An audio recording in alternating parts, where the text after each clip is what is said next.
Hi, Jeff Brindley here again from Retirement and Wealth Strategies, and the third in a series of biblical principles for your finances. And last week we talked a little bit about being conscientious, all right? And that's being the caretaker of God's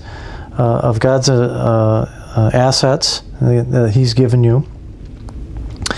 And this week we're going to be talking about being prepared. So developing a written plan that lays out your investment strategy.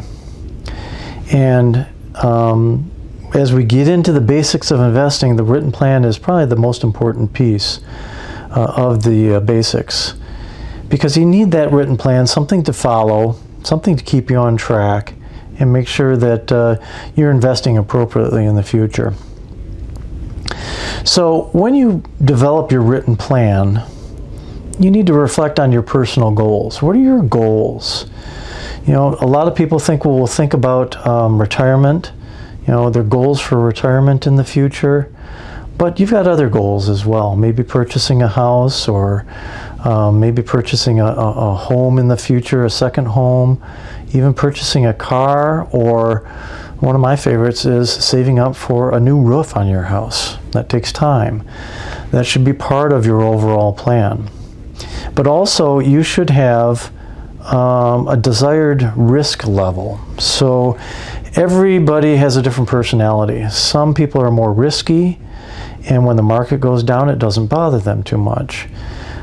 Other people are more conservative, so when the market goes down, it does bother them. So they need to be investing a little bit more conservatively than the high-risk person. So that's something to keep in mind when you're developing your written plan. And then you need to understand how your various investments fit together and the role that they might play. So you might be saving for college for your children, and that might be maybe college is 8 years off. So you need to take that into consideration, the timeline. Why are you saving this money? You don't want to lose a bunch of money just before they go to college, right? You want to have that money available for them so that they can go to college. But also, how does that interact with your retirement savings? So you need to take, I always like the bucket approach, where you have different accounts for different purposes. So the education account is going to be invested differently than your retirement savings account.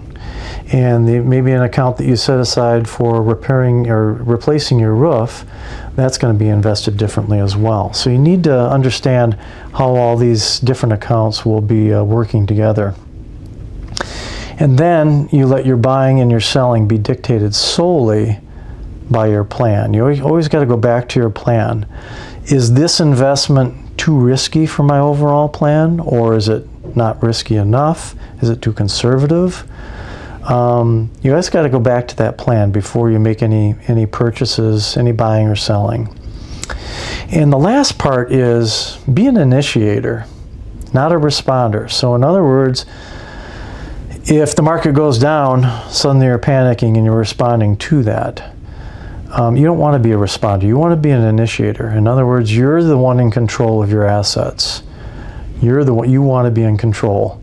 So if you decide, I'm going to set aside $200 a month for a new roof in the future, you're in control of that asset.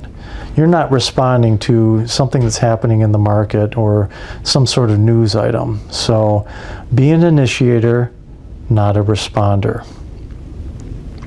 So that's being prepared. Next week, we're going to move on to be content. Be content. And so, again, my name is Jeff Brindley, and this is Biblical Principles for Your Finances. And we'll see you next week. God bless.